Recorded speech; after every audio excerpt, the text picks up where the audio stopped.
Hello दोस्तों, आप सबका स्वागत है यूनिक लव टिप्स चैनल पर। और अगर आप पहली बार चैनल को विजिट कर रहे हो तो सब्सक्राइब कर लो चैनल को और बेल आइकन को भी ऑल पे कर दो। और अगर आपको मेरे साथ पर्सनली कॉल पे बात करनी है तो आप मुझे इंस्टाग्राम पे मैसेज करो, वहाँ पे आपको सारे कॉलिंग से रिलेटेड डिटेल्स मिल जाएंगे।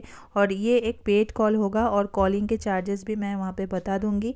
और इंस्टाग्राम का जो लिंक है वो मैंने डिस्क्रिप्शन में दे के रखा है। दोस्तों, मैं आज आप सबके साथ एक पर्टिकुलर सिचुएशन को लेके डिस्कस करने वाली हूँ जो हम सबके साथ कभी ना कभी होता है। और वो कुछ ऐसा होता है कि उस टाइम पे हमको साइलेंट रहना बहुत ही ज़्यादा इम्पॉर्टेंट होता है, लेकिन हम उस टाइम पे साइलेंट नहीं रह पाते हैं। हम बहुत ज़्यादा रिएक्टिव हो जाते हैं, हम बहुत ज़्यादा ही परेशान हो जाते हैं। तो चलिए शुरू करते हैं वीडियो को, और ऐसे सिचुएशन को आप कैसे डील कर सकते हो उसके बारे में समझ लेते हैं।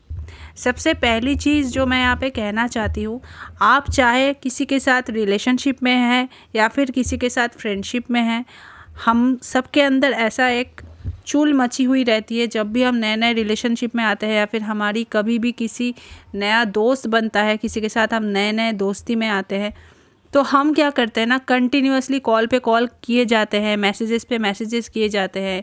चाहे हमको रिप्लाई मिल रहा है अगले बंदे से या नहीं मिल रहा है, हम लगे रहते हैं धड़ाधड़ मैसेजेस पे मैसेजेस, कॉल पे कॉल।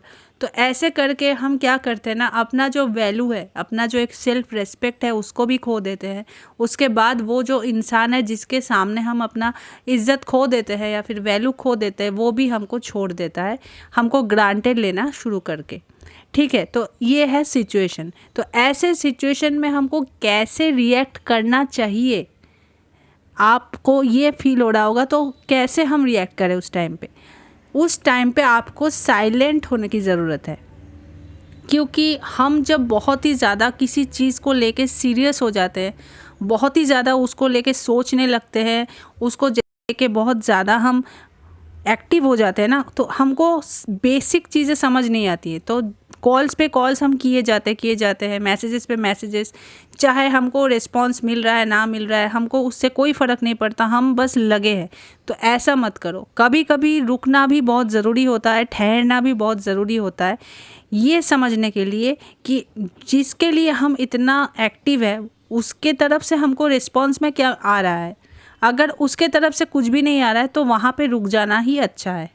ठीक है, तो साइलेंट होके देखो कि उस इंसान को भी आपकी नीड है भी या नहीं, उस इंसान को भी तड़प है भी या नहीं, या फिर आप ही खाली लगे हो। तो ऐसे अगर आप करते हो, आप अगर साइलेंट हो जाते हो उस सिचुएशन में, तो आपके लिए बहुत बेनिफिशियल होगी ये चीज़, क्योंकि 2-3 चीज़ें इसमें आपका फ़ायदा है।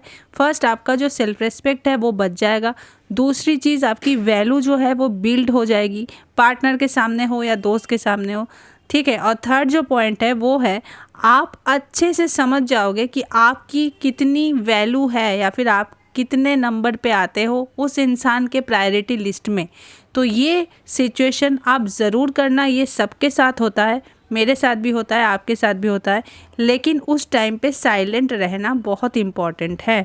अब साइलेंट रहना उस टाइम पे बहुत इम्पॉर्टेंट तो है, लेकिन लोग रह नहीं पाते क्योंकि ये रहना बहुत मुश्किल है। तो उस टाइम पे अपने माइंड को आप डाइवर्ट कीजिए, चाहे आप कुछ भी कीजिए, लेकिन आप उस इंसान को कॉल्स पे कॉल्स, मैसेजेस पे मैसेजेस मत कीजिए। उस काम को टालने के लिए, अपने माइंड को डाइवर्ट करने के लिए उस वक्त को कहीं और इन्वेस्ट कीजिए, उस टाइम को कहीं और आप इन्वेस्ट कीजिए। ऐसे करोगे तो ज़रूर आप उस चीज़ को कर पाओगे जिसकी मैं बात कर रही हूँ अभी, कि अपने माइंड को डाइवर्ट करो, उस इंसान को थोड़ा टाइम दो, स्पेस दो, थोड़ा साइलेंट रहो।